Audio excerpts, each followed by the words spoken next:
At the arena, the crowd buzzed as the match ended abruptly. The Council of Elders and Carmen's faction had decided to withdraw. In the distance, the most powerful figures of the clan were preparing to leave the stands. Carmen, the man with long silver hair, could not accept this truth. He glared at Vincen with hatred, gritted his teeth and said, "Shh, consider yourself lucky, Vincen." But Vincen only smiled slightly. Although the match seemed over, he remained standing, his gaze cold and confident. He taunted, "Oh, you're running away? Afraid you'll lose, are you?" Carmen halted, his shoulders trembling, eyes filled with murderous intent. Vincen didn't flinch. Instead he smirked. What a pointless worry. Vincen's confident attitude made one of Carmen's subordinates exclaim in astonishment. Could this be Lord Carmen's first defeat? The question poured fuel on the fire. Carmen, already hot-tempered, completely lost control. He stopped and growled. "You." Carmen's rage erupted. His eyes flashed crazily, and he roared a lethal threat. "I'll really kill you." Seeing the situation about to spiral out of control, two of Carmen's men rushed in to restrain him. One panicked. "See, calm down, Carmen." The other advised. "Yes, sir. You can fight Vincen later, if you lose the match." The subordinate's careless words struck at Carmen's sky-high pride like a spark. He growled, eyes blazing with deadly light. "Me? Lose?" The words served as a warning that anyone who doubted his power would pay. The white-haired subordinate froze, realizing he had made a fatal mistake. Faced with Carmen's raging murderous aura, he stammered in fear, hurriedly explaining, "No, I meant." But it was too late. Carmen clenched his teeth, struggling to restrain the boiling fury in his chest. He knew his subordinate wasn't wrong, but his pride wouldn't allow him to admit it. Finally, Carmen turned and walked away.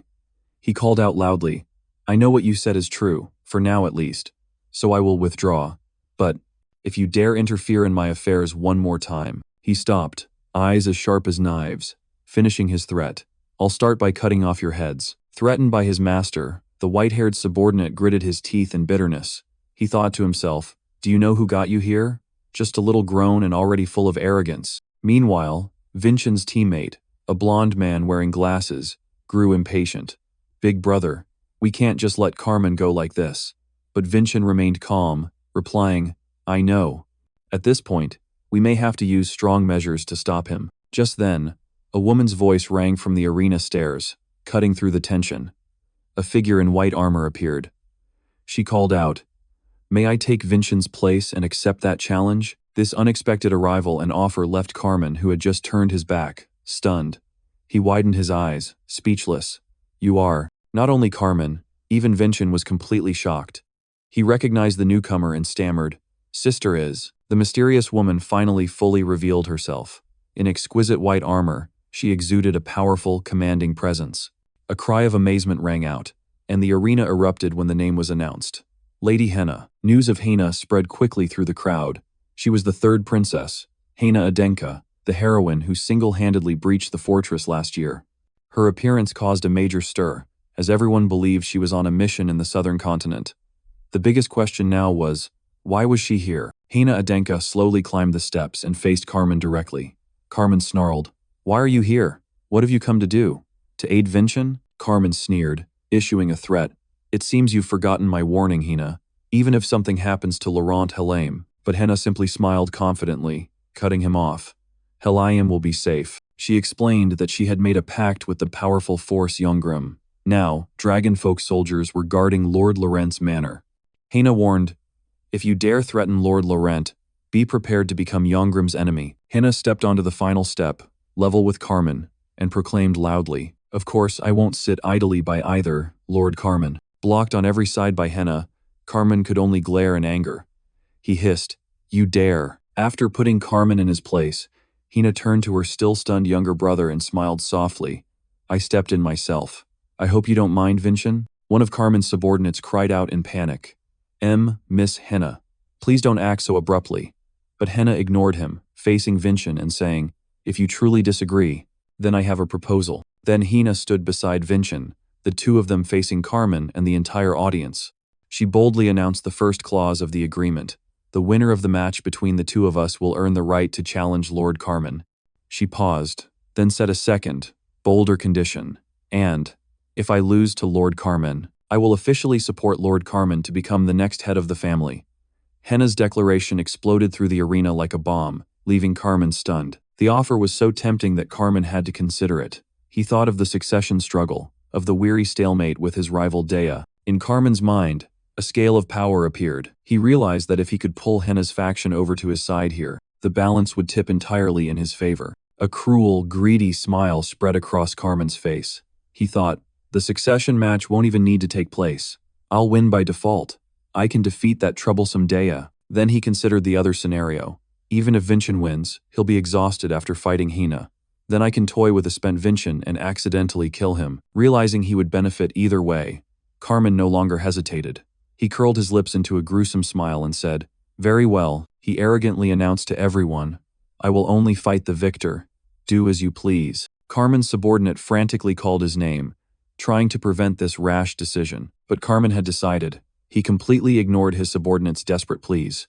He turned back and glared in warning. Carmen's men could only grit their teeth in helplessness, watching events unfold in an unexpected way. Henna turned to look at her brother and calmly said, "So it's decided then." Vincen was silent, a bead of sweat running down his cheek. His eyes were heavy and conflicted. He did not want this battle to happen. A referee stepped into the center of the arena, raised his hand, and shouted, "From this moment, the match between Vincen Adena and Henna Adena will begin." Henna looked at her brother. She knew this place was about to become a stage of humiliation for herself. Vincen himself did not want this, he told himself. "I know one day I'll have to defeat Henna to free myself. But I've never wanted to disgrace her by overthrowing her in front of everyone." Vincen's gaze dropped. He said painfully, "I had hoped you wouldn't step out, sister." Recognizing the hesitation in his eyes, Henna looked at him, her voice both gentle and firm. "There's no need for that expression. Keep going forward. Surpass me, to prove to the Council of Elders, to show Carmen, and beyond that, reach for the dream I've always believed you could." Henna's words ran through Vincen like an electric shock, extinguishing all doubt. His gaze sharpened and hardened. To further steel her brother's resolve, Henna decided to repeat a promise from long ago. Henna recalled a distant memory. "That day, at the Francis Art Gallery, I said I would surpass you and take on the role of a warrior in your stead." At that moment, a promise etched itself into memory. Back in the present, Henna was enveloped in a stream of blue power. She stared directly into her brother's eyes and asked, "Vincen, right now, can you surpass me?" No longer hesitating, Vincen tightened his sculpted weapon as a purple energy flared around him. With fiery, determined eyes, he replied, "I'll prove it." In the stands, a green-haired female reporter shouted to the camera operator, "This is the battle of the monument Henna Adena. Don't miss a single hair or poor record everything." The cameraman hurriedly answered, "Yes, ma'am." But then the reporter suddenly froze and exclaimed in surprise, "Huh?" She couldn't believe her eyes. Amid the intense tension, Henna was smiling. The monument. She's smiling? The referee stood at the center of the arena and gave the final signal. The two siblings stood at opposite ends, ready for the fateful battle. "Contestants, prepare." The referee shouted, "Begin." The moment the call ended, Henna's spear of light lunged straight toward Vincen. Her power exploded violently. A massive blue energy condensed into a razor-sharp crystal blade. She charged forward, thrusting the blade directly at Vincen. Vincen only realized the terrifying speed of his sister when her energy blade was already in front of him. He thought in shock, "Too fast." Henna smiled and taunted him, "But I won't let you surpass me that easily, so you'd better show me everything you've got." Henna unleashed her full power, summoning her ultimate technique. Mad Sculptor, Mycelian Ash, a massive, exquisitely crafted sword of light. Henna struck relentlessly with all her strength, shouting, "I'll pour every ounce of my power into this." Then she unleashed her ultimate blow, Bas Relief. The dazzling strike descended, creating an earth-shattering explosion. Vincen leapt aside in time to evade it. A horrific explosion erupted, its powerful blast shaking the entire arena. After Henna's opening strike, she lunged forward and drove her sword in without mercy. Vincen tilted his head in time to dodge. He gave a crooked smile and said to his sister, "You're still so serious about everything, aren't you, Henna?" In response to her brother, Henna tightened her grip on the hilt coldly and said, "I told you, if I held back, the council elders would criticize me." Vincen lay on the ground with a sword pointed straight at him. It seemed he was beaten, but he calmly said, "Then I have no choice." And at that moment a powerful surge of magic began to flow from his hands. Sensing a familiar yet strange energy, Henna was astonished. She widened her eyes, unable to believe what she was feeling. Instantly, a colossal, thunderous explosion burst from Vincen's position, forming a radiant sphere of energy. Seeing Vincen's thunder technique, Hina merely offered a smug smile. It seemed she had anticipated it and felt pleased that her brother's power had improved dramatically. Vincen stood amid a wasteland left by the blast. Hina muttered that a single strike of his had wiped out all her sculptures. Even so, she showed no flinch. Seeing her brother still standing, she knew what to do and immediately charged, swinging her sword with lightning speed so he would have no time to prepare. Facing his sister's attack, Vincen remained silent, his gaze sharpened as if analyzing each of Hina's movements. Henna used her terrifying speed to create countless clones, surrounding Vincen. She vowed to strike relentlessly, denying him any chance to counterattack. In the stands, a red-haired analyst watched the match intently. She witnessed Henna's lightning-fast sword lines covering the entire arena. The red-haired analyst couldn't hide her amazement. She exclaimed, "Wow, incredible." Below, Vincen calmly parried each of Henna's attacks with pinpoint perfection. Suddenly, a girl with green hair appeared from behind, startling the red-haired analyst. The green-haired girl apologized in embarrassment and introduced herself as reporter Maria. She asked the analyst to explain the match because she couldn't understand what was happening. The red-haired analyst awkwardly agreed. After observing, the analyst offered her initial assessment. "This match is more one-sided than I expected." Meanwhile, in another corner of the stands, Carmen, both siblings' rival, was also watching. He muttered that if Damien among the 8 siblings specialized in fire, then Henna specialized in speed. Carmen continued his analysis, claiming that with superior speed, Henna had complete initiative and someone like Vincen couldn't defend. His words seemed confirmed as Vincen struggled to block his sister's rain of blades. However, Carmen had a different plan in mind. He flashed a sinister smile, thinking that after Hina's victory he would strike her down to move one step closer to becoming head of the family. Reporter Maria said sadly, "I understand." As expected, the age gap makes the match unfair. Hearing that, the red-haired analyst immediately countered, "No, actually it's the opposite." She explained in astonishment that since the initial surprise strike, Henna hadn't landed a single additional hit. Realizing the same, Carmen concluded that this meant Vincen was completely reading Henna's movements. At the same time, Vincen easily used his hand to deflect his sister's attack. The moment Vincen fully grasped all of Henna's movements, he immediately turned the tables, using a purple energy blade to stop her attack. Both Hina and Carmen showed expressions of horror.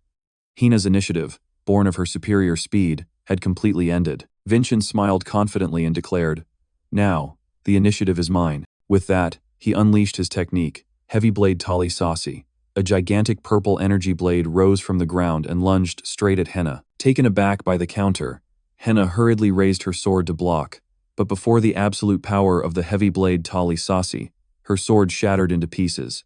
Henna froze, unable to believe her eyes. Watching the fragments of her sword fall, a memory suddenly flooded Hina's mind, recalling someone's words from the past. The scene flashed back to the past. During a training session, Carmen had easily parried Hina's attack and cut her sword clean off. He looked at the still immature Henna and said, "Henna, you have a long way to go with skills like that." Carmen continued to belittle Hina, saying she couldn't even dream of becoming head of the family. From then on, she strove relentlessly, thinking that if she became stronger, the headship would be hers. She believed it was a coveted privilege everyone fought for, something one had to attain for success. With that thought, she resolved to fulfill the mission of the Adenka family. But that fateful day changed her thinking, the day at the Francis Art Gallery. Vincen had declared loudly that he was ready to surpass everyone, be it their father or Samian. It was his confident attitude in saying what he wanted that pushed her to completely change her own mindset. Back in the present, Hina looked at Vincen and thought to herself. While others aimed only for the headship, Vincen was the only one looking beyond it. Henna silently admitted that such an ambitious goal suited Vincen. At that moment, Vincen tightened his grip on the sword, his eyes burning with resolve to face her. As a direct heir, pride would not let her back down. "I will not yield easily," Hina roared. She unleashed all her magic. A colossal celestial guardian in the shape of a warrior goddess appeared behind her, gathering energy for the final decisive strike. Julian, Vincen's loyal guardian, shouted anxiously, "Hina's magic is surging." But Vincen remained calm. He knew Hina would use a single blow to finish the match. Vincen turned to Julian and said, "Then we should respond in kind." Julian, a warm memory flooded back.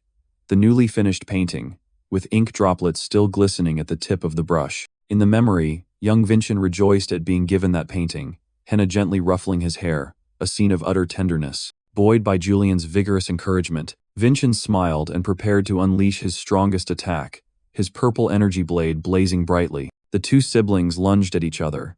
Their ultimate techniques collided, creating a peak confrontation between two colossal streams of energy. In the stands, the red-haired analyst watched breathlessly. She knew this strike would decide everything. Below the stands, the two opponents looked at each other with tender yet determined eyes. Swinging the heavy blade, Vincen reflected on the journey so far, on Forsytine's blessing and the fruit of paradise.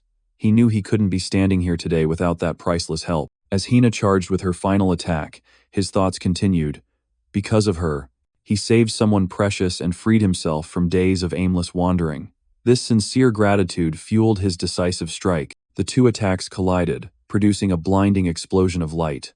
In that moment, Vincen silently offered his heartfelt thanks. A massive energy blast erupted, engulfing the entire arena in a sea of purple light. The power of Vincen's blade proved superior. It easily pierced Henna's defense and heated the arena like never before. A quick, razor-sharp slash streaked through, and Henna's celestial guardian shattered under Vincen's overwhelming force. Henna had no time to dodge, utterly helpless against her brother's attack. Her armor cracked and broke, unable to withstand the final strike's impact. A cut across her shoulder began to bleed. As the dust settled, Henna knelt on the ground, completely defeated. Vincen stood tall in the distance as the ultimate victor. Seeing Henna wounded, Julian rushed to Vincen in panic and shouted, "Big brother, she's hurt. Help her, please." But Vincen coldly replied, "No." Vincen explained that helping Henna now would be an insult to the pride of a warrior like her. Hearing this, the bitterness of defeat on her face gradually faded, giving way to an odd serenity. Contrary to expectations, a gentle smile spread across Henna's lips. She looked up and stared straight ahead, replying to her grown-up brother, "I'm happy. Finally, the day you truly surpass me has come." Vincen turned his back, his silhouette long across the ruined arena. He declared, "I will become even stronger, stronger than anyone." Despite defeat and injury, Henna still smiled proudly, a satisfied smile at witnessing her brother's growth. She thought proudly, "This is my brother, Vincen." At the same time, the referee's voice rang out, announcing that Miss Henna had conceded defeat. The referee raised his hand and declared the winner of this duel, Vincen Adena. After the fierce battle with Vincen, Henna Adena lay unconscious. Fortunately, her wound had stopped bleeding and would soon heal. Vincen, having just won, coldly ordered the monks to take Henna away carefully. He stood on the ruined arena, his gaze fixed on another target. Vincen's eyes grew icy and resolute. He knew his true opponent had nowhere left to run. In the center of the arena, Vincen proclaimed loudly that he had proven his worth. His martial power had now surpassed the level of a fortress-class warrior. With a defiant expression and an arrogant smile, Vincen shouted, calling out the name of the one he wanted to face. "Come out, Lord Carmen." In response to the challenge, a massive greatsword suddenly descended from the sky, plunging into the ground right in front of Vincen. A voice rang out, mocking that there was no need to shout like that. A hand gripped the sword's hilt, asserting its presence. The one who had been called was right here. The shadow of the newcomer fell over Vincen. It was Lord Carmen, with long silver hair and a towering frame. He repeated the promise from 2 years before. Carmen's face showed obvious malice and contempt. He snarled, reiterating his old threat that he would send Vincen back to his lowly mother. Vincen turned and ordered Revan, the match referee, to begin immediately. Revan bowed and complied. The two opponents faced each other on the arena. Carmen taunted, suggesting that Vincen seemed to have forgotten what he had said before. Vincen did not flinch. He gritted his teeth and declared that because Carmen had insulted his birth mother, Lord Carmen would pay dearly. Revan, dressed in red, raised the white flag high, signaling both sides to prepare. Tension filled the arena. When Revan shouted, "Begin," the duel for honor officially erupted. Immediately, both Vincen and Carmen charged at each other without hesitation. Carmen spread a savage smile, full of confidence in his power, while Vincen faced him with blazing eyes, steadfast and unafraid. Clang! Their swords collided, sending off dazzling sparks, signaling a earth-shattering battle. Not just a clash of weapons, the mana of both exploded, forming a gigantic purple energy sphere between them. The force from the collision shattered the arena's ground into pieces, revealing the terrible power of both. A massive energy blast spread across the arena, creating a horrifying pressure. The spectators in the stands were affected as well. Two trainees screamed in pain as their bodies felt torn by the dense mana. Others were astonished. Just one clash of swords and mana had produced such immense force. It was unbelievable. The female commander with green hair was also stunned. She could only utter two words: truly amazing. As an analyst, the female commander turned to ask her assistant about Lord Carmen's blessing, but it seemed even their side lacked information about his abilities, and the answer she received was astonishing. None. This left her bewildered. Such overwhelming power came from no blessing. The green-haired commander explained that Carmen's terrifying strength did not stem from any blessing, but from pure martial skill. A red-haired analyst confirmed it was his innate talent and concluded that in a head-to-head confrontation, even Vincen would struggle. Indeed, Carmen continuously overwhelmed Vincen with storm-like force.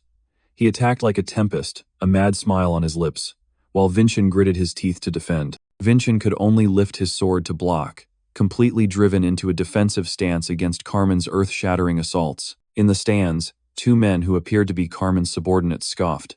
They believed that although Carmen might lose to Dea, he was on a completely different level from Vincen. An elder watched the match, thinking to himself that ordinarily this should be an overwhelming victory for Carmen. However, a glimmer of hope shone in his eyes.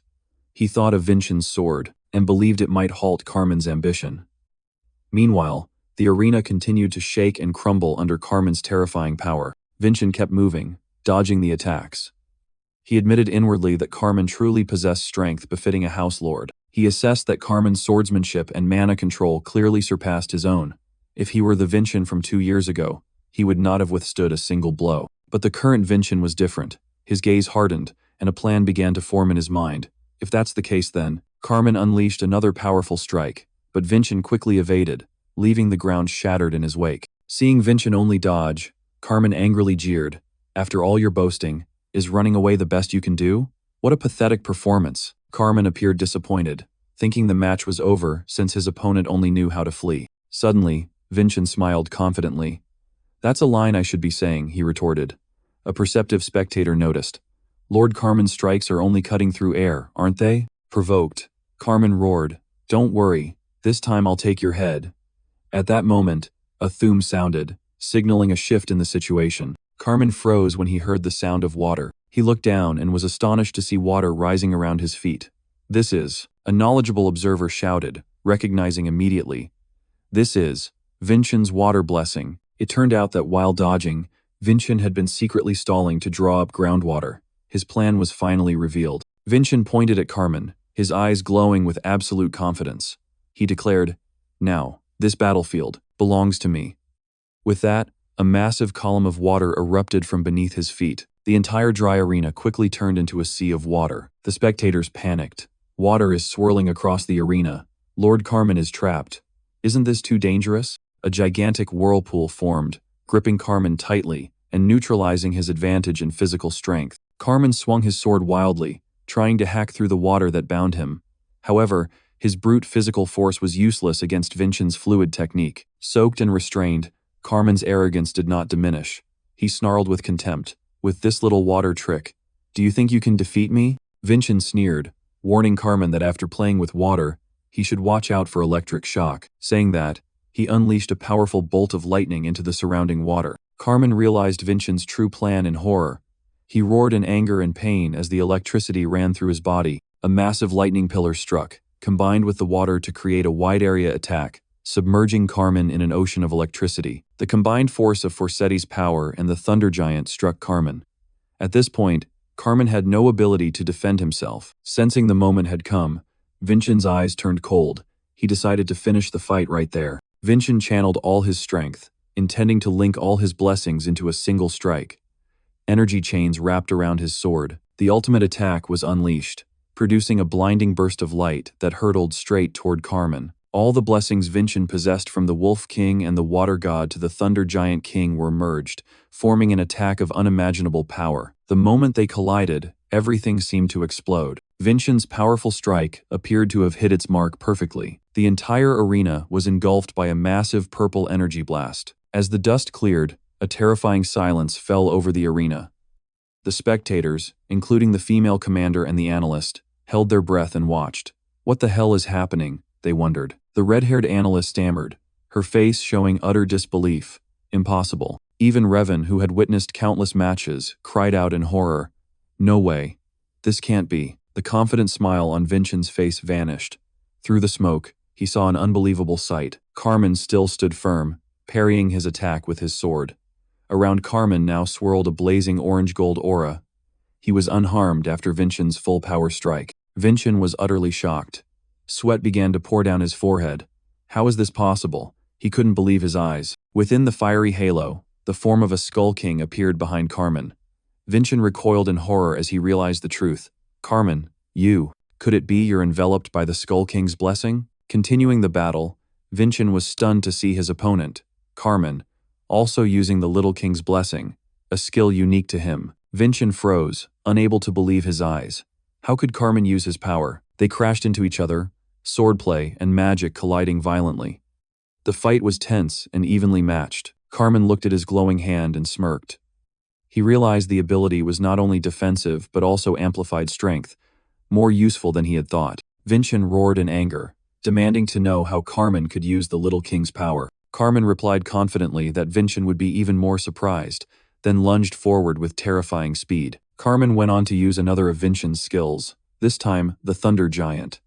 He channeled the giant's power into his sword, creating a lightning strike. A horrific thunderous explosion engulfed the arena floor, its force causing the whole Colosseum to shake. In the stands, the spectators, including a bearded man and a young woman, were aghast and had no idea what was happening. Vincen was blasted backward. He screamed in panic as he realized it was his own technique. Vincen hit the ground, still in disbelief.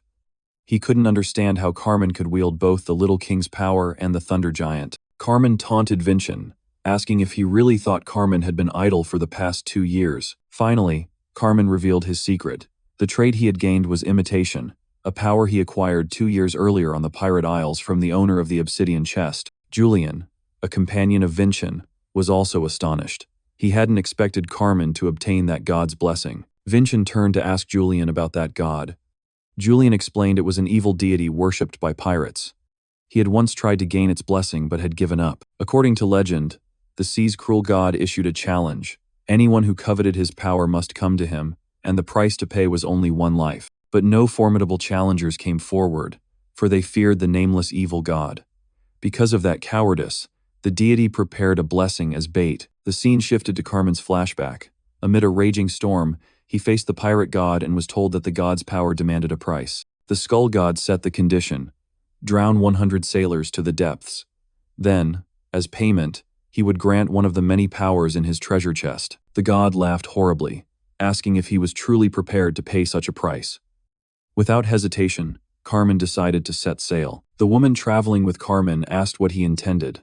He answered that he wanted the power to crush those who had scorned him, her, his father, and even Dia. With eyes full of ambition and malice, Carmen believed that the skull could grant him the strength he had long desired. He was determined to obtain it at any cost, and that cost was the lives of the desperate sailors crying for help in the freezing water. At the end of the flashback, the scene returned to Vincen's disgusted face. He could not accept that someone would coldly sacrifice lives for power. Rage boiling over, Vincen shouted straight at Carmen. Instead of using power to protect others, you kill for greed. Aren't you ashamed to call yourself a warrior? Facing Vincen's fury, Carmen merely smirked arrogantly, seeming utterly unrepentant. He said calmly, "So you know about this power after all." Then he began to gather energy, taunting, "But even if you know, so what?" With that, Carmen launched a powerful attack, asserting that knowing his secret made no difference at all. Vincen had to continuously fend off Carmen's relentless attacks. Worse, Carmen even copied his forging skill. Not stopping there, Carmen used the Galaxy Wanderer, one of Vincen's strongest skills, leaving him utterly shocked. A terrifying explosion occurred, the ground violently shaking under the force of Carmen's strike. Vincen was pushed backward. He couldn't believe that the attack had been one of his own ultimate techniques. Carmen continued to perform another technique, Amelun's central sword skill, as if to prove he had copied everything. Mid-battle, Vincen began to reason. He believed such an ability couldn't activate without conditions. There had to be a trigger for imitation. Vincen suddenly recalled the previous duel. He remembered his opponent being hit. A flash of insight lit his mind. Could it be? Then Vincen realized. To imitate a skill, The opponent must have been struck by that skill at least once. As if reading Vincen's thoughts, Carmen gave a smug smile and confirmed, "That's right. And you were kind enough to mix all your abilities together and attack me." Vincen froze. He recognized his fatal mistake. Everything was such a mess. Vincen bitterly thought that, truthfully, Carmen had now become him a different version with all his skills copied. But Carmen denied that with a disturbingly wicked grin. He growled, his body wrapped in blue electricity. "No, because I stand on a higher level than you," Carmen shouted, proclaiming himself far superior to Vincen. In response, Vincen gathered his power, ready for a direct confrontation. Two colossal forces surged toward each other, creating a cataclysmic collision. In the moment of impact, both their eyes showed resolve and astonishment at the other's strength. But Vincen still had an ace. He unleashed a completely new skill Carmen had never seen, King's Chain Link. Vincen's sword became encased in blazing golden chains. He combined it with another new move, Twin Cleave, Heavy Scythe, producing an unprecedentedly powerful strike. Vincen's new attack faced Carmen's power head-on. A massive explosion of energy once again shook the arena. The outcome of their clash remained undecided. After the collision, Vincen noticed an important detail. Carmen only imitated his skills without using others' blessings. This indicated that imitation definitely had limits, either in duration or number of uses. There had to be a weakness, but to find that weakness, he had to survive first. Vincen looked up to see Carmen hovering midair, surrounded by lightning. His adaptation speed was terrifyingly fast, and an even more devastating attack seemed about to be unleashed. The arena sky suddenly darkened. Black clouds gathered and thunder began to roll. Huge bolts of lightning descended, signaling an imminent strike. With a sinister smile, Carmen unleashed the full power of the Thunder Giant, shouting, "Great Thunder!" In the stands, Julian and his companions were pushed back by the pressure of Carmen's power. They couldn't believe he could release so much strength. A colossal lightning strike, the Thunder Giant's ultimate attack, hurtled straight toward Vincen. Facing the destructive blow, Vincen realized that blocking or dodging directly would be too dangerous. He decided to face it head-on. The gem on the sword's pommel glowed, readying a counterattack. Vincen unleashed a barrage of purple energy orbs. He decided the best course was to use another skill to nullify Carmen's attack. Vincen's energy orbs flew straight into Carmen's lightning, creating a spectacular clash between two opposing forces. Carmen watched the scene with a maniacal look. He taunted Vincen to use his strange sword path, believing it would lead to Vincen's destruction. Chapter 155 ends with Vincen, sweat streaming, yet eyes full of determination, facing the greatest challenge he has ever known. Carmen laughed arrogantly, provoking Vincen. He believed the strange sword path Vincen was following would be what led him to defeat. Vincen froze, unable to believe his eyes. Just now, did the enemy really laugh? Carmen's attitude made him sense that something was wrong. He gritted his teeth, realizing the opponent's true intention. So this was his plan, to provoke him into revealing all his cards. Vincen concentrated his power. A powerful radiance emanated from his body, cracking the ground around him. Carmen clicked his tongue, feigning regret. He looked at Vincen from afar, who was shrouded by a giant energy specter, and taunted him. He continued to provoke, saying that if Vincen swung his sword and even nicked him, but Vincen knew he couldn't use his special move recklessly. He understood that doing so would be like handing his ultimate technique over to Carmen, and just as Vincen feared, Carmen copied all of his blessings. Now, Vincen couldn't use his strange sword path for fear of it being stolen. Carmen declared that Vincen had no choice left, then rushed forward with a barrage of attacks, putting Vincen in a difficult position. Vincen struggled to defend against Carmen's storm of strikes. He was knocked back and skidded along the ground. Despite being at a disadvantage, Vincen did not falter. He dropped to one knee, gripping his sword tightly, asserting that he was gradually mastering the blessings and would soon surpass Carmen's skills. Hearing this, Carmen only answered with a mocking aha, as if watching a farce. He smirked and began experimenting with the powers he had just copied. He wondered how fast the combination of Galaxy Wanderer and Dwarf King would be. Vincen could only watch in silence, sweat streaming down his temples. The enemy was using his own power against him, even combining them creatively. Carmen explained that each blessing was strong on its own, but when combined, they became even stronger. Then he unleashed a terrifying force, forged from the stolen blessings, overwhelming Vincen. Vincen was astonished to think that in just minutes, Carmen had mastered 4 blessings.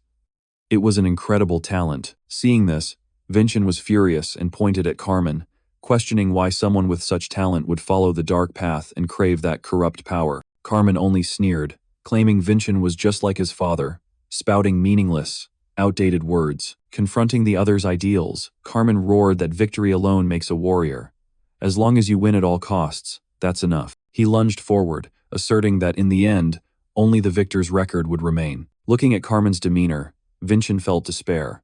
He wondered if he would once again kneel before this method. In his most desperate moment, a familiar voice rang in Vincen's head, urging him not to give up. Just as Vincen felt despair, a familiar voice sounded, questioning why he would give up so easily. It was Elio, the teammate who had always stood by him, appearing like a phantom to remind him of their promise to correct their shared past. Elio's words were like a splash of cold water on Vincen's troubled mind. He snapped out of his despair, and then Julian's voice continued to ring in his head. Julian's voice kept echoing, reminding Vincen that the brother he knew never gave up. Even when he was a useless weakling, he had not quit. Julian's words ran through Vincen like an electric shock. He whispered his comrade's name, his gaze no longer despairing. A faint smile spread across Vincen's lips. He whispered, "Yes, the battle was not over yet." Regaining his composure, Vincen suggested to Julian that they use that technique.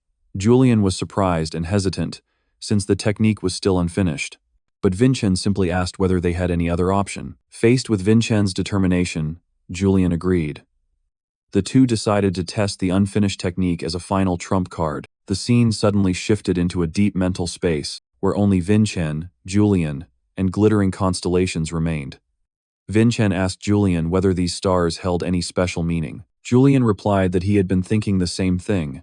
Both of them felt a strange familiarity from these constellations. Suddenly, another voice rang out, asking if they thought it resembled the sword path of the special strike. A woman with horns and a red dress appeared, Annalyn.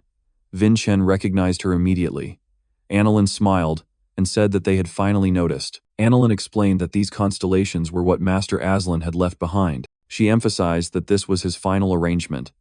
Immediately after, the mental space dissolved, returning them to reality. Back in the arena, Carmen had run out of patience. He bellowed, asking if Vincen had finished muttering to himself. Carmen decided to end the fight. He would concentrate all the techniques he had copied into a single strike. He gathered his power, forming a gigantic red energy greatsword, and declared he would cleave Vincen in two. Facing the devastating attack, Vincen did not flinch.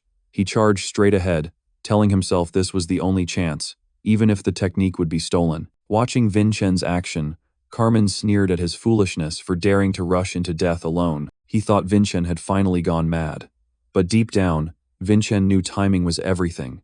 He needed to create an opening and finish the fight immediately. Two world-shaking forces collided, producing an earth-shattering explosion. The tremendous blast from the two techniques made the entire arena tremble. Though pushed back, Carmen laughed maniacally, shouting that he would crush Vincen and split him in two. Vincen braced himself, vowing to endure until Julian found the way. He gritted his teeth and focused on the new technique Annalyn had passed on. It was the Holy Sword Strike, created by Master Aslan, a technique infused with divine power. The secret of this technique lay in that it was a sword path saturated with divine power. Because of that nature, it opened up an unprecedented possibility. That possibility was that a new god, like Julian, could himself create an entirely new sword path. To Carmen's astonishment, Julian raised his hand, unleashed his divine power, and drew a brilliant path of light right before Vincen. Vincen's attack sped along the sword path Julian had just created. Carmen realized in horror, wondering how Vincen's strike could travel along the blade like that. At the decisive moment, Vincen and Julian shouted in unison, "Now!"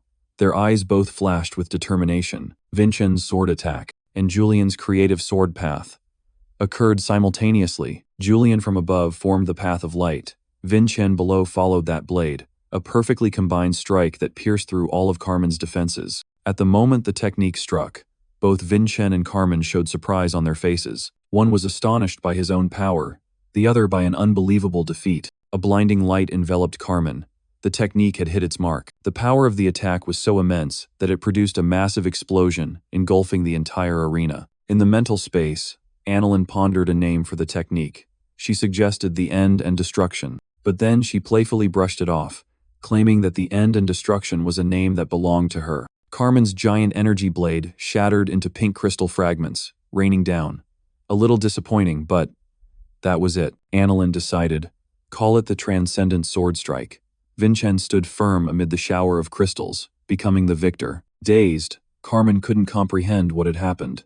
He had seen no sign of a sword path, yet the attack had appeared out of nowhere. Vincen explained that normally, with all the copied power, this would have been Carmen's victory, but Vincen possessed a power the other could never imitate. It was the power derived from Julian's existence. Julian, looking happy and relieved, exclaimed, He did it." The referee, visibly stunned, stammered as he announced the winner. The stands erupted. All teammates and friends cheered at the spectacular victory. The winner of this match is Vincen Adena. A henchman was carefully lifting an arm. Scene cuts to a lavish hall. Carmen storms in furious, followed by two henchmen.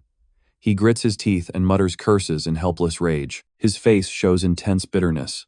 He roars that he will not accept this defeat and vows to kill Vincen at any cost. Suddenly, he startles as he senses someone's presence behind him. That person is none other than his father, the patriarch of the family, a commanding man with a cold gaze and a dignified beard.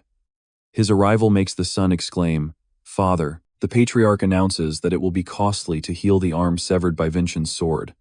He orders them to find a magic stone and summon a high priest.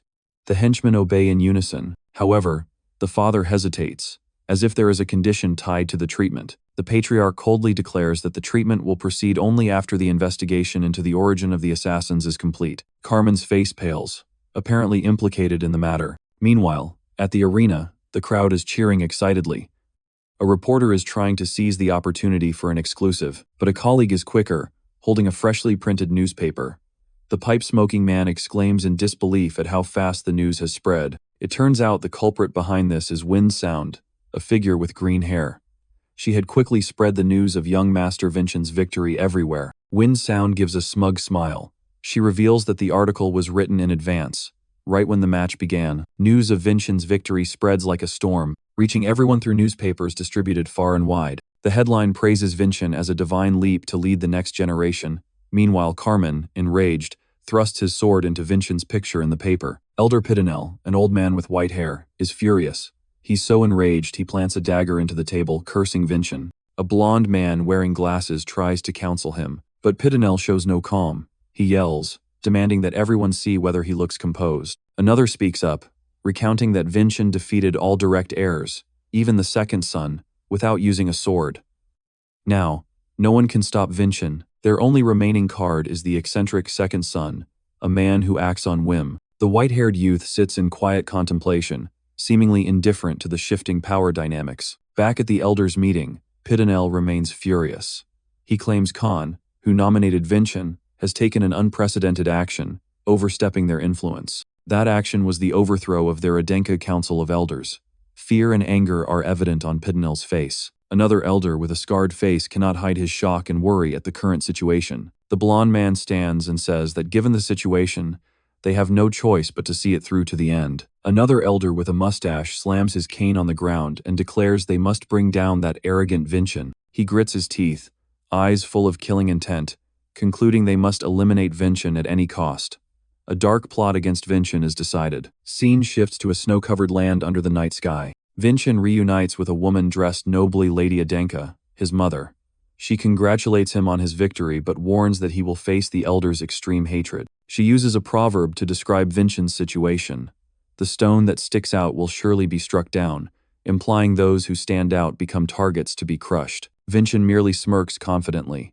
He replies that once he's strong enough to wear down those attacks, it won't matter. Seeing his son's confidence and composure, Lady Adena smiles with satisfaction. She goes on to analyze, predicting that if she's not mistaken, the Council of Elders will soon promote him quickly. Vincen immediately grasps their intent.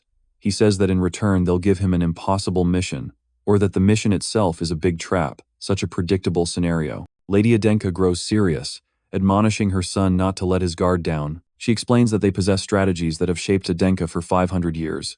Even if they've sunk into greed now, their danger remains. Vincen listens intently. His mother advises him to be suspicious of any conditions he encounters during the mission. He replies that he will remember. She places a hand on Vincen's shoulder, confessing that she hadn't intended to intervene in the youth's competition, but with him she couldn't keep herself from doing so. For a moment, his mother's image is reflected in Vincen's eyes. He notices something different. This warmth is unlike the cold memories he once had of his mother. Vincen begins to wonder whether the one treating him kindly is Lady Adenka, the powerful politician, or his mother. He decides to ask her directly. Vincen's blunt question surprises Lady Adenka a little. Sweat beads on her brow. Vincen looks at her with sincere eyes and a gentle smile, saying, I hope it's my mother. After a brief silence, the atmosphere seems to warm. She quietly says, perhaps. Lady Adenka gives a kind smile, confirming to him, it seems that indeed I am your mother. Hearing the answer he hoped for, Vincen smiles happily. The doubts in his heart are lifted. At dawn, signaling a new day, Vincen tells his mother, then, as your son, there are a few things I'd like to ask of you. Their relationship has turned a new page. The next morning, Vincen is walking through the fortress grounds. Suddenly a voice urgently calls his name from behind. It's the female commander of the fortress, a girl with fiery red hair.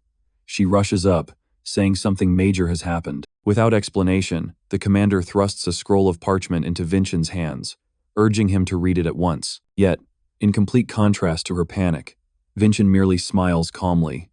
He says nonchalantly, the Council of Elders must have assigned me a mission, right? Perhaps a condition for that special promotion. Vincen's composure sends a chill through the commander. She hadn't expected him to anticipate the council's move. Vincen only smiles, explaining that he got a tip from his mother.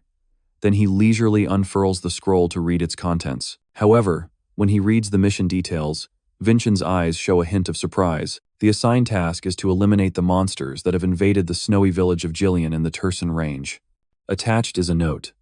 Upon completing the mission, Vincen will be officially promoted to Fortress Warrior. The seal of the Adenka Council of Elders is prominently at the bottom of the page. The title Fortress Warrior is the bait the council has offered. Vincen's blonde assistant remarks that the council is acting much bolder than expected. Vincen agrees, his expression hardening. He knows what this means. This mission will be even more dangerous. The image of the Grand Elder appears with a sly smile, confirming this is a deadly trap. Meanwhile, at the council meeting, an elder says that Vincen now holds a power they cannot control, and they must find a way to deal with it. Hearing this, the Grand Elder merely curls his lip in a contemptuous smile. A power you can't control? He bellows, so what of it? His eyes flash with ferocity. An opponent who cannot be subdued by force? Then, the scene abruptly shifts to a desolate, snow-covered mountain. A villager is shown desperate and terrified in the blizzard, revealing the real danger at Jillian Village. The Grand Elder's voice rings out viciously. We will bring him down by the methods of the Council of Elders. A fierce tiger appears, symbolizing his cunning and cruelty. The old man grits his teeth, declaring he will show that brat Vincen how the Council of Elders fights. An uneven confrontation of schemes and traps is about to begin. After settling everything in Adenka, before leaving, Vincen went to see his mother to make a few requests. His mother and the others traveled to a breathtaking place with an astonishingly high mana concentration. Even Master Craftsman Hansen was amazed that the area had enough energy for grass to grow on snow-capped peaks. Vincen's mother was also stunned. Vincen's first request was that his mother keep the remains of his benefactor, Annalyn, in a safe place. Annalyn's remains were the gigantic dragon skeleton standing before them. This skeleton would play an important role in the future. Vincen also asked his mother to allow Master Craftsman Hansen free access to them. It seemed he had a major plan. His second request was to send the people he had mentioned to Dragonwood, a mystical and ancient place. The two mentioned were Selby, a girl who dreamed of becoming a historian, and Revan, the heir of a clan that preserves records. Both were astonished and overjoyed to be welcomed as friends of young Master Vincen. A leader of the Dragonkin stepped forward to greet them and announced that the Dragonkin would help preserve history in written form. With a radiant smile, she welcomed them to Dragonwood and said all preparations were complete. Vincen's plan was unfolding perfectly. Meanwhile, the scene shifted to a snow-covered mountain area. Vincen and his companions were heading toward a village blanketed in snow in the Tersan Range. Accompanying him were Sari and Wilson. The three were moving deep into a dangerous area where fearsome monsters roamed. Their destination was the village of Jillian, a place in peril. Jillian was a village formed from many small hamlets and once protected by a magic barrier. But recently the barrier had weakened, and monster attacks had grown more frequent. Meanwhile, a group of trainees sent ahead were assessing the situation. Several small hamlets had been destroyed, and villagers were evacuating to the larger central village. Another trainee pointed at the map and said there was something unusual. It seemed they had just discovered a worrying detail. They realized that 3 trainees had been sent as a vanguard but were now unaccounted for. At that moment, a monster suddenly appeared. The monster lunged unexpectedly at the white-haired female trainee. She had no time to react to the lightning-fast attack. Fortunately, she barely dodged the strike. However, the situation remained extremely dangerous. Though she avoided the fatal blow, she was still injured in the leg. The wound caused her to fall and left her unable to move. The giant monster approached the wounded girl. She could only lie there, facing imminent death. In a desperate moment, she realized something even more terrifying. Not just one, but two monsters. Another, even larger beast had appeared behind her, cutting off every escape route. As the two monsters lunged simultaneously, the trainee knew she had no chance left. As the two monsters charged, the female trainee could only close her eyes in despair, thinking her life had come to an end. But just before the monster's claws could reach her, a sound rang out, halting the attack. The girl opened her eyes in bewilderment, not understanding what had happened. A figure had appeared before her from nowhere. It was Vincen. He had arrived in time and effortlessly stopped the ogre's devastating strike with one hand, encased in a hexagonal magical barrier. Vincen turned to the girl and coldly asked if she was all right.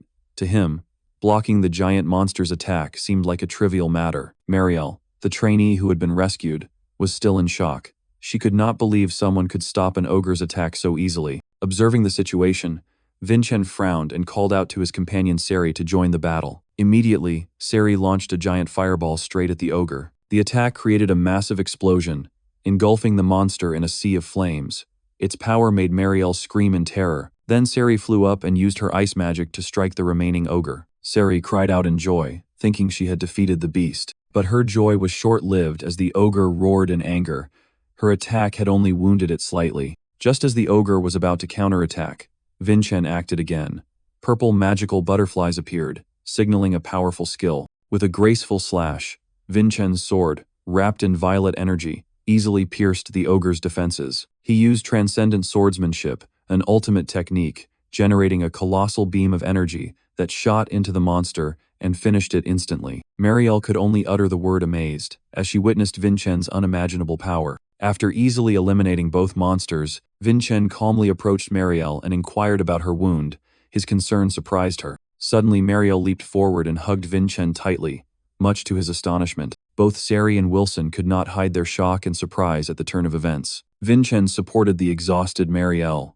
She breathed a sigh of relief, sobbed into his chest, and kept thanking him, saying she would have died without them. Vincen remained silent, his gaze calm yet full of concern. The group stopped to rest. They lit a fire to warm themselves and had dinner. They gathered around the fire, and Wilson kindly offered warm water to everyone. The girl, Marielle, smiled warmly as she accepted the cup, thanked him profusely, and lightly praised that Vincen's retinue was very kind. Wilson couldn't help blushing deeply.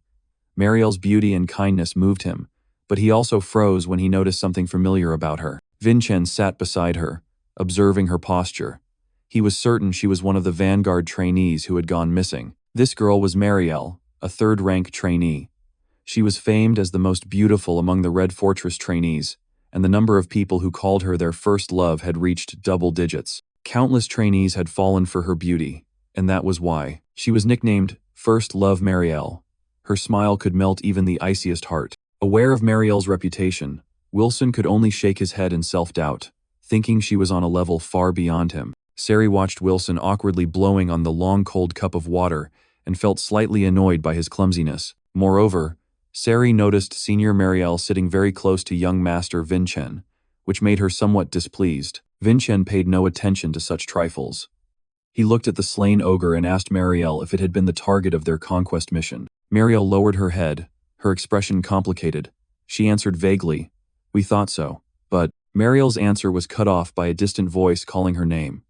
Both Vincen and Sari startled and turned around. One of the newcomers was overjoyed upon seeing the light from the campfire, knowing they had found the right direction. They were the two remaining Vanguard trainees, Brick and Keshin. They sighed in relief upon finding Marielle, one of them even scolding for having worried about her. The two hurried toward the fire, calling Marielle's name. They were stunned to find her sitting with a group of strangers. As they drew near, Vincen's sword suddenly shot forward and slammed into the ground before them as a warning, and the two froze in shock. Marielle looked frightened and slightly puzzled by Vincen's action. Vincen stood between her and the two trainees, his voice menacing. "You." Vincen's eyes flared crimson, full of rage. He growled, a loaded, deadly question. What the hell did you do? In the dead of night, with snow blanketing everything, a group of trainees arrived and were astonished. Before them, amid the desolate mountains, was an oddly peaceful campsite. Keshion and his teammates froze when they saw Vincen, Marielle, and a few others relaxing by the fire. Keshion, a senior trainee with striking blonde hair, gaped in disbelief. He couldn't believe what he was seeing. Anger and bafflement showed on his face. Marielle was equally stunned. She couldn't understand why Vincen would act that way. Keshion and his teammates looked skeptical. They turned to each other, speechless at the unbelievable scene. Keshion angrily confronted Vincen.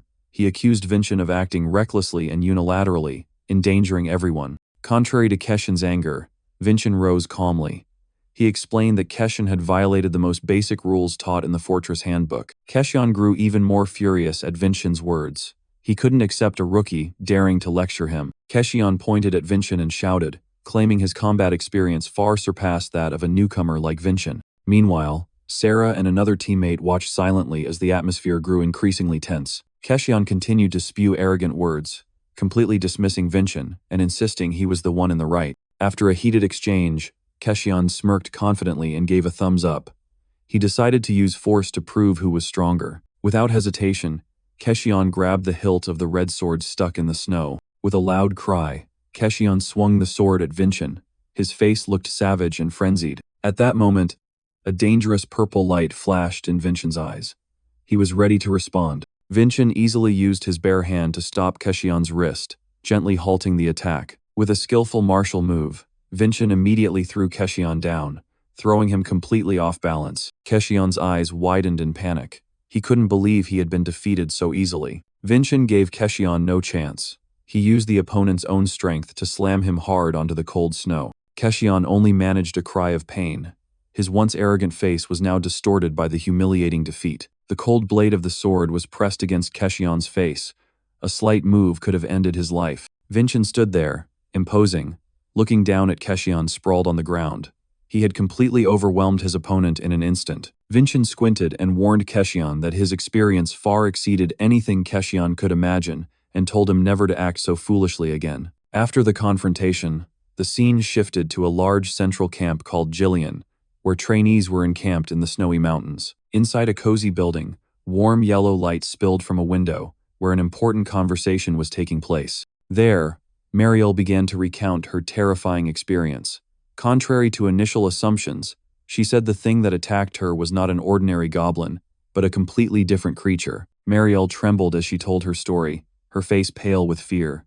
What she encountered wasn't a goblin, but a giant black tiger with blazing eyes that roared and destroyed the entire village. Recalling that horrific moment, Marielle could only clutch her head as the beast's roar still echoed in her ears. She could only squeeze her eyes shut, her body trembling uncontrollably, utterly powerless before the black tiger's strength. Strangely, after destroying the village, the black tiger quietly walked away, leaving Marielle alone amid the ruins and the white snow. It vanished into the swirling blizzard as if it had never appeared. Vincen listened intently to Marielle's story.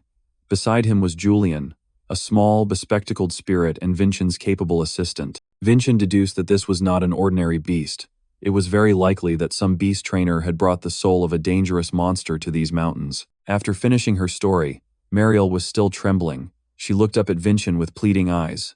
Vincen coldly replied, "What?" Vincen's red eyes flashed sharply as he analyzed every detail of Marielle's account, trying to find clues. Without waiting for Vincen's agreement, Marielle rested her head on his shoulder and smiled gratefully. "Thank you for saving me." Seeing that intimate moment, Keshion ground his teeth from afar, fury and jealousy flaring in his eyes. Keshion stepped forward, his voice full of malice, demanding Vincen accompany him. He couldn't stand that Marielle was paying attention to Vincen. Vincen replied calmly, "If there's an issue, come to my room and say it." He paid no mind to Keshion's attitude. Vincen's dismissal poured oil on the fire, making Keshion even angrier. Unable to restrain himself, Keshion roared and launched a mana-filled punch at Vincen. But Vincen was faster. His eyes flashed blue, and a vast energy began to emanate. By releasing his mana alone, Vincen generated a staggering pressure that sent Keshion and the others to their knees. Everyone was stunned. They couldn't believe that merely releasing mana could produce such terrifying power. Cold sweat ran down Keshion. His arrogance had vanished, replaced by utter fear. Vincen's shadow loomed over them all. His presence was so imposing no one dared raise their heads. Vincen's expression did not change, cold and authoritative. Then he walked up the stairs and looked down at Keshion kneeling below. The gap in rank was painfully clear. Vincen's eyes turned red again. He warned Keshion that his patience had limits and told him not to act like a child again. Keshion ground his teeth but could only bow his head and accept the bitter truth. The confrontation ended in his total defeat, in both strength and pride. After subduing Keshion, Vincen coldly turned his back and left.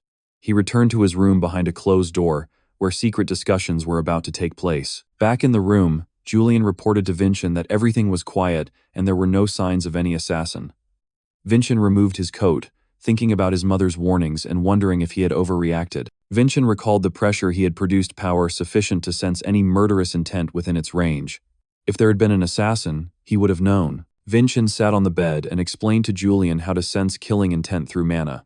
His sword lay right beside him, always at the ready. Just then, there was a knock at the door. Both Vincen and Julian were surprised. A visitor at this hour? Vincen called for the person outside to enter. They both turned their eyes to the door, waiting to see who it was. The door opened, and Marielle entered in a thin nightgown, carrying a tray of tea. She wore a smile that was both alluring and mysterious. Julian, naturally innocent, immediately blushed and became flustered at Marielle's appearance. Marielle said she had come to thank Vincen and apologize for Keshion's actions, but Vincen remained silent, unmoved by her looks. Vincen narrowed his eyes. He sensed that something was off. His gaze was full of caution. Marielle smiled suggestively, saying that nighttime was the best moment for forging a deeper connection. She moved closer to Vincen, her smile growing more provocative. Clearly, her purpose was more than a simple thank you. Vincen's eyes widened, his alertness spiked. He couldn't understand what Marielle's intentions were. Marielle advanced slowly, each barefoot step seeming to test Vincen's patience. She suddenly placed her hand on Vincen's chest and pushed him back onto the bed. Vincen lay on the bed, completely surprised by Marielle's bold move. He stared at her, trying to guess her true purpose. Before Vincen could react, Marielle straddled him, hands planted on his chest, wearing a knowing, victorious smile. This night promised to be very long. Marielle was on top of Vincen, seductively asking about the scent of the tea and whether he felt his strength being drained. Julian panicked when he heard the word tea. He shouted, "Could it be that she slipped something into the tea?" Marielle flashed a wicked smile, bearing a fang, and said that soon she would look even more attractive to Vincen. She leaned close to Vincen, assuring him she wouldn't harm him, while Vincen remained silent. And in just one night, they would both benefit. But suddenly, a sharp sword was pressed to Marielle's throat. It turned out Vincen had reversed the situation. He subdued Marielle and warned her not to move. He lifted her up and said that his actions had been completely hidden from the observer outside the window. Marielle was astonished. She couldn't believe how Vincen had drawn his sword while being pinned down. She hadn't even seen it happen. But Vincen's sudden question startled her. He asked, "Could the Council of Elders really interfere in courtship?" Marielle quickly regained her confidence, smiled, and retorted by asking Vincen what he meant by the Observer or the Council of Elders, saying she only wanted to get closer to him. Vincen coldly exposed her scheme, asking, "You mean getting closer with a stimulant made from Renoxa petals?" Marielle was stunned. She hadn't expected Vincen to know everything from the start. Vincen smirked, called her first love Marielle, and said she always knew how to seize opportunities. In another room, a fist clenched in anger. It was Keshion. He was furious. He cursed Vincen silently for daring to treat him like a fool. Not only that, Keshion was enraged to see Marielle, his first love, seemingly completely fallen for Vincen. Keshion shouted in fury. The companion hurriedly advised him to calm down. A friend said the blizzard had eased, and he would go out to buy some necessities. Keshion only muttered a thanks. As that friend left, Keshion scowled with hatred, clenched his fist, and gritted his teeth. "Just wait, Vincen." However, the apprentice did not leave immediately. He paused at the door, his expression thoughtful. Back with Vincen and Marielle. Vincen directly asked Marielle about the mission she had received from the Council of Elders. Marielle, though restrained, remained cunning. She asked if she told him, he would want her to act as a double agent between him and them. Vincen confidently replied, "Yes, because being on my side will be better for you." Marielle feigned surprise and asked why. Vincen smiled mysteriously and nonchalantly declared, "Because I plan to destroy the Council of Elders in the near future." Vincen's earth-shattering declaration left Marielle completely shocked. Her pupils contracted in astonishment. signaling a major forthcoming change. After Vincen's shocking statement, Mariel fell silent, unsure how to react. She burst out laughing, thinking it absurd. Yet, somehow the words of a madman like Vincen carried a strange persuasiveness. Mariel agreed to cooperate, but first she wanted Vincen to answer one question. Vincen calmly asked, "What?" Blinded by a woman's pride, Mariel bluntly asked Vincen whether he was impotent or if he preferred men. Mariel's blunt question left even the always composed Vincen momentarily stunned. Mariel angrily shouted that it was abnormal for him to be near her so long without his face flushing. Julian was also a little worried. He thought the spirit of some old man had possessed Vincen, causing his body to deteriorate as well. Vincen coldly replied that it was simply because Mariel wasn't his type. In Vincen's mind, no matter how beautiful Mariel was, she still looked like a child. Vincen's words wounded Mariel's pride. She felt utterly humiliated. Despite that, Mariel decided to cooperate with Vincen. She stepped to the window and reached for the curtain. She confessed that she was a spy for the Council of Elders, ordered to seduce and spend the night with him. Once the plan succeeded, they intended to control him through her. In return, they had promised her a bright future. Mariel admitted it was a dirty tactic. She proposed that he report she had successfully seduced him, so the council would let their guard down and reveal weaknesses. To make the charade look real, Mariel sat down beside Vincen. She smiled seductively and said it would be natural for her to stay and sleep here tonight. Immediately, a dangerous gleam flashed in Vincen's eyes. He suddenly used the skill, Thunder Giant, creating an extremely powerful ball of lightning that struck Mariel. Mariel couldn't react in time and was blasted backward by the powerful electric surge. She slammed into the door and collapsed to the floor, groaning in pain. Mariel angrily shouted at Vincen, asking why he treated her that way after they had agreed to cooperate. Vincen, electricity still crackling on his hands, coldly replied that the minimal respect he gave her was not killing her immediately. Mariel was left speechless by Vincen's cruel answer. Horror once again enveloped her. Vincen calmly sat on the edge of the bed, sparks still dancing on his hands. He looked at her and continued, preparing to reveal a truth even more terrible. And it seems, he held up a dead black scorpion and said that the bright future promised to Mariel was actually a lie. Mariel horrifiedly realized it was a level 1 venom scorpion, its poison strong enough to kill an entire giant instantly. She was stunned to acknowledge the brutal truth. Regardless of the outcome, the Council of Elders had intended to kill her. Vincen repeated his words, that the fact he didn't kill her right away was his respect. Then Vincen called out loudly for Tamer, demanding he show himself. A figure in a black cloak appeared in the doorway. The Tamer entered, followed by a terrifying army of insects, praying mantises, centipedes, and many others. He asked how Vincen could have detected the scorpion. Vincen nonchalantly answered that he hadn't detected it. He only guessed it had been smuggled in along with Mariel. Mariel fearfully clung to Vincen's leg. Vincen smirked, revealing a swollen sting mark on his wrist, and said, "It stings kind of hurts." Both the Tamer and Mariel couldn't believe their eyes. They shouted, "Impossible. You resisted the scorpion's venom?" Vincen coldly snapped his fingers, and a drop of black blood spurted from the wound. The poisonous droplet fell to the floor with a sizzle and smoked. Vincen explained that his master adored him. With dragon blood in his veins, the poison had no effect on him. Behind him appeared the image of a gigantic draconic demon. Vincen tauntingly asked the stunned Tamer, "What's next, Tamer?"